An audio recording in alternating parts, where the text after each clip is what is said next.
mass unemployment brings mass problems. Without the work that the steel industry generates in this area, it's going to affect everybody. If the steelworks goes, none of us will have a job. There'll be nothing in Port Talbot. There is no major employer out there. It affects everybody. It's going to hit us very, very hard.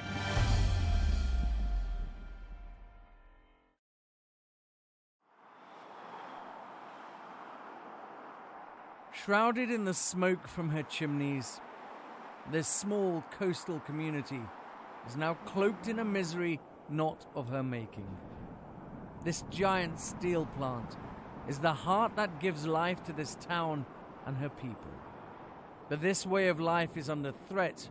Jobs are being lost, the plant's future is in doubt, and the community's very existence is at stake.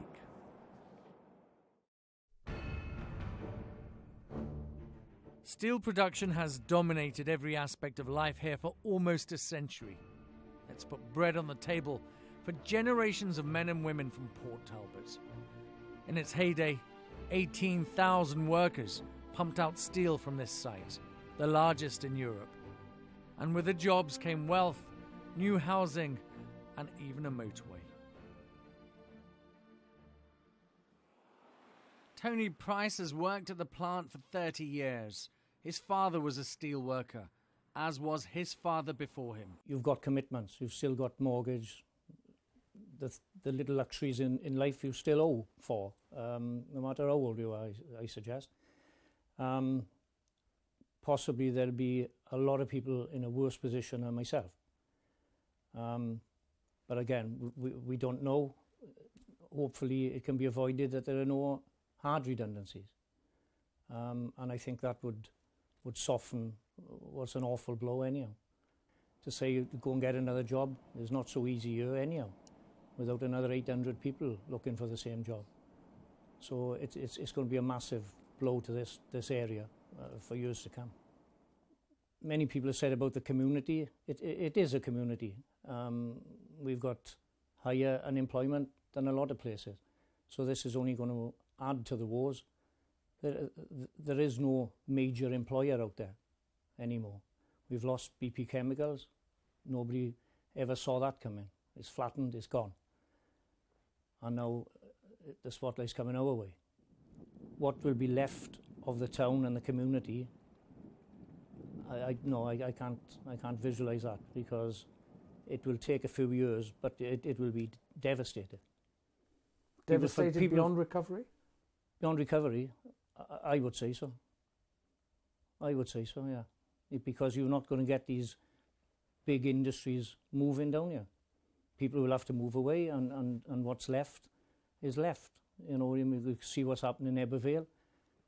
It takes generations before you recover from that.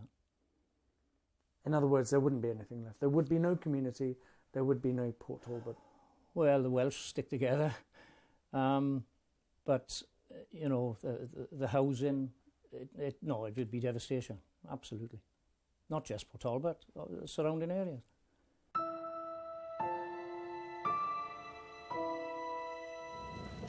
Any news, Tom? No, we're not going to know anything before Tuesday morning. The process to identify those who have lost their jobs has begun. It could take weeks.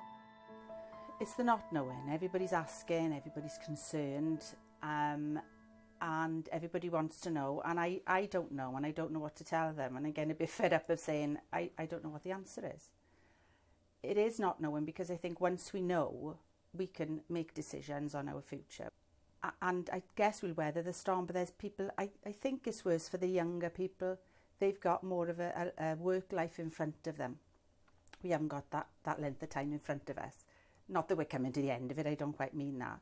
But they've got a longer span to think about these things and to worry about, and mortgages to pay off and this sort of thing.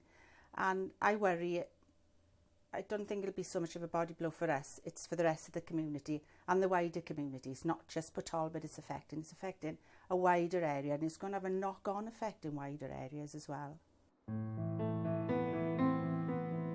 After 18 years together, Tony and Fran were about to get married.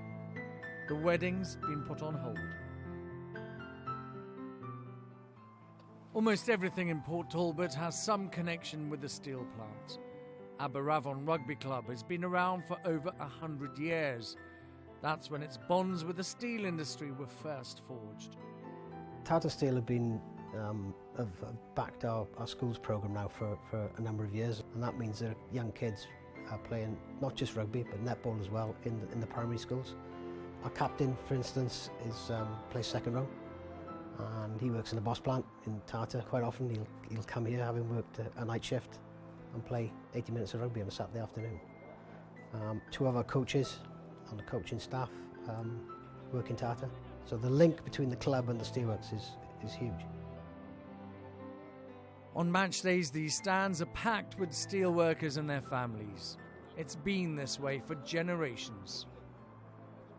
When you come here and you talk to these people and you listen to their stories, you really begin to understand what community means.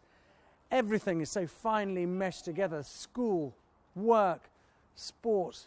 But there's also something else which is really important, and that's tradition. Max Wiltshire and Billy Memrin. Billy Memrin is actually an ex-British Steel employee. Andrew John, Aberavon's chairman, is connected to the steelworks in more than one way. There's the rugby, of course.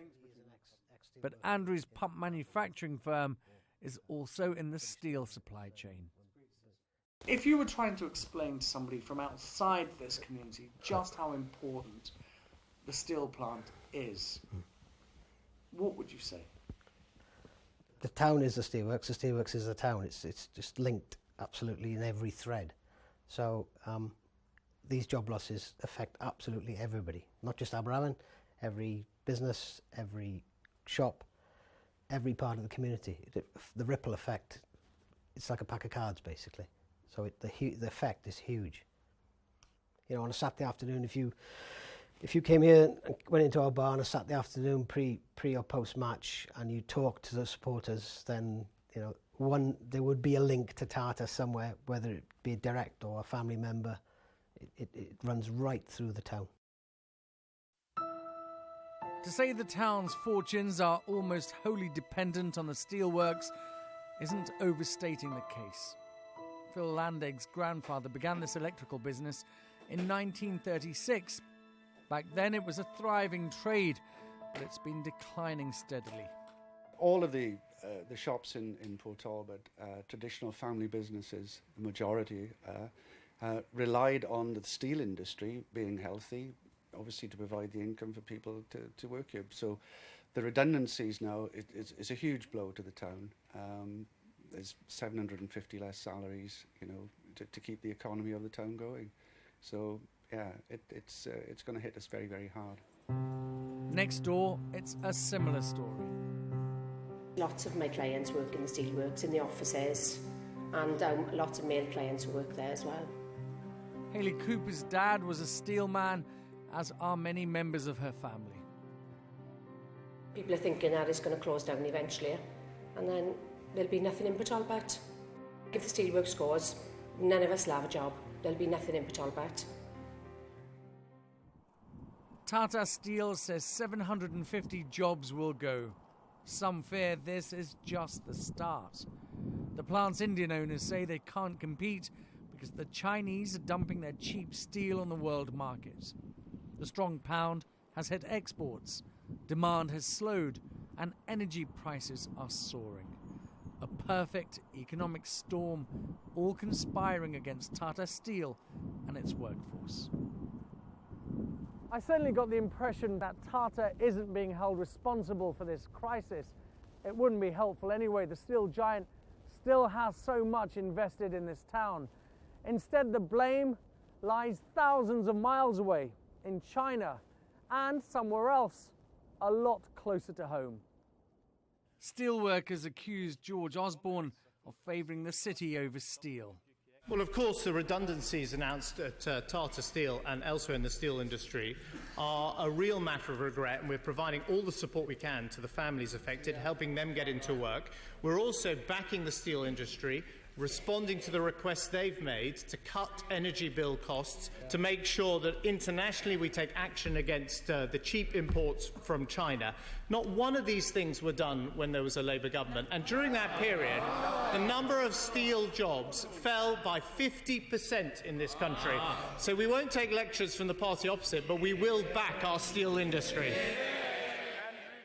If Mr Cameron wants a steel capacity in this country, he needs to do something about it. Otherwise, it will go.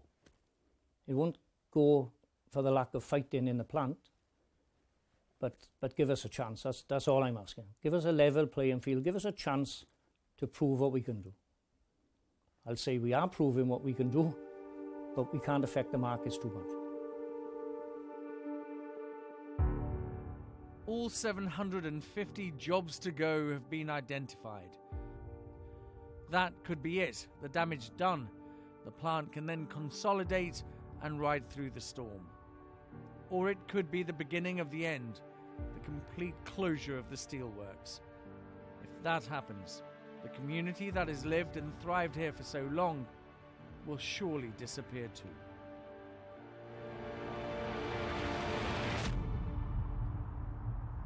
Ashish Joshi, Sky News.